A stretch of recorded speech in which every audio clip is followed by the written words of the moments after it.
Assemblies in Zenventory represent a build-to-stock scenario where you prepare the new finished product in advance of any orders for it. If you are looking for a build-to-order functionality, use the Kits and Bundles feature instead. Kits and bundles are assembled during the fulfillment process rather than in advance. The Assemble Now feature allows for a simple one-step assembly process, where the assembly is started and finished in one session by a single user. If your need is for a two-step assembly process where work orders are tracked, see our video on creating an assembly with a work order instead.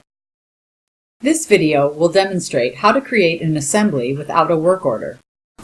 Begin at the Inventory section and select Assemble Item in the submenu. Search for the specific item you would like to build by entering the SKU or description into the Items to Assemble field. Choose a quantity of the assembly to build. Click Assemble Now. A work order will print the list of components needed along with their location, and the assembly is considered complete. Inventory is deducted for the components and inventory is added for the new finished products automatically.